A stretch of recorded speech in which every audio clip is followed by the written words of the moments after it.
40 ogni, 3 dni w tygodniu jesteśmy na kuźni, no i lecimy z koksem. Kowalstwo, wkładasz kawałek metalu, grzejesz i kujesz. Staramy się jak najwyższych temperaturach na tej granicy topienia stali kuć, gdyż jest praktycznie się zachowuje jak plastelina. Gdyby nie to, że jest tak gorąca, to w rękach można by było ją formować.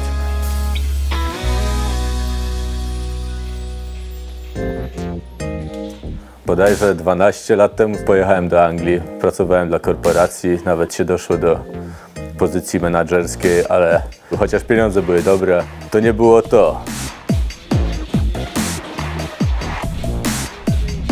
Tutaj, no cóż, zrobisz rzeźbę, zrobisz narzędzie i od razu widać, ile pracy w to włożyłeś.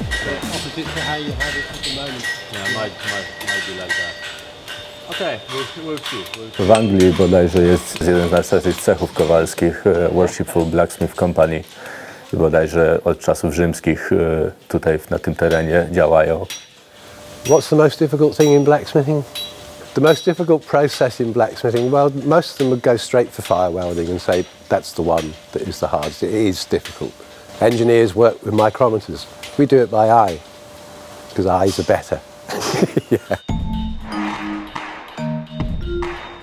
Kowale są przyjacielscy, nie ma problemu. Jeżeli coś potrzebujesz, to dzwonisz do innego i jak ci może pomóc, to ci pomoże. Jednym z moich pierwszych nauczycieli kowalstwa był właśnie Pete Smith.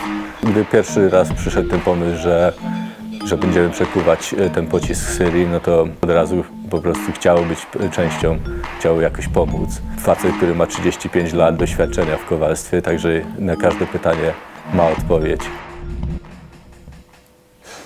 Leszek is involved in a process which is very enviable, being able to produce something from all that. I mean, you look at Aleppo on the telly and the place has been destroyed, and from all that destruction comes this piece of metal.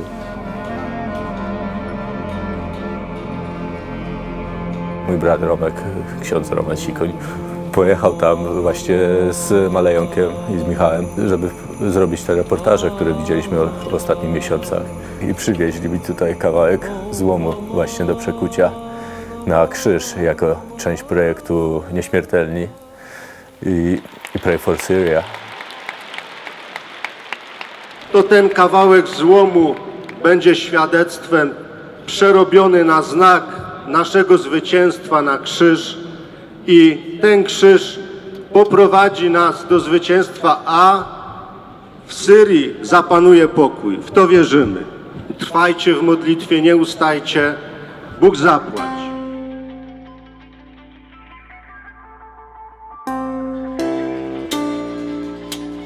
Sam pocisk, jeżeli by bez kontekstu, że to było użyte do zniszczenia szkoły, wyglądał bardzo interesująco. Sama forma, jak to zostało rozerwane. Bardzo ciekawy kształt sam w sobie, ale gdy się dołoży całą historię, że to jest jednak broń, zmieniło to obraz tego pocisku kompletnie.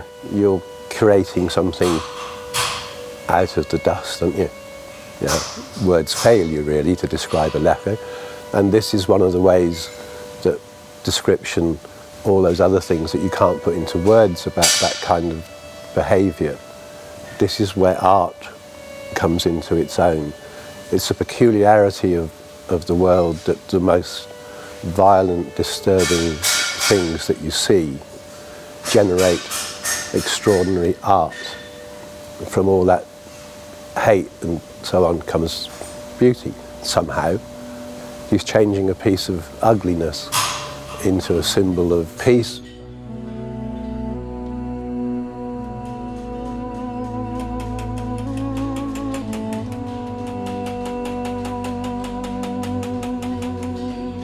It just always seems that the people who understand these things are not people who wear suits. Ordinary people get it, they've seen it. We understand what a refugee is, and yet somehow in the last 70 years it's been turned to be something that we should be fearful of and not something that we should embrace, because refugees tend to go home. When the dust settles, all they want to do is go back home to their lives and live in peace.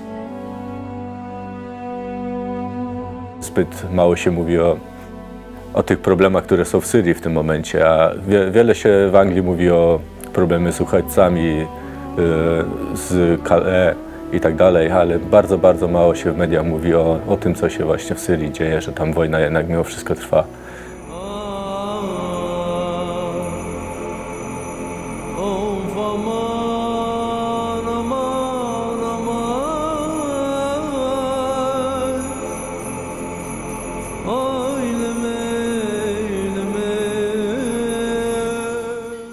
Is it the vehicle to peace? I don't know, but it might be the vehicle to understanding. And anything that helps you get your head round this and try and prevent it becoming another reality again has got to be good. If you want something you've never had, you've got to do something you've never done. And this is what this is about. Krzyż dla mnie jest to symbol nadziei, no i odrodzenia i to przejście przez to cierpienie, no i później oczywiście zmartwychwstanie. Po prostu to daje pewną nadzieję na przyszłość, że nieważne jest jakie cierpienie doświadczy, to ma swój cel i po prostu wyniknie z tego dobro w jakiś sposób, ale na pewno wyniknie jakieś dobro przez to cierpienie. I miejmy nadzieję, że tak samo będzie w Syrii. Mam nadzieję, że Aleppo się podniesie z tych gruzów i będzie jeszcze piękniejsze. Tak jak bodajże Warszawa po II wojnie światowej, absolutnie zniszczone miasto. I sądzę, że przez tą modlitwę, przez to, że będziemy sobie o tym przypominać, że są tam ludzie, do których się trzeba modlić i którym trzeba pomagać, ich życie powoli się zmieni na lepsze.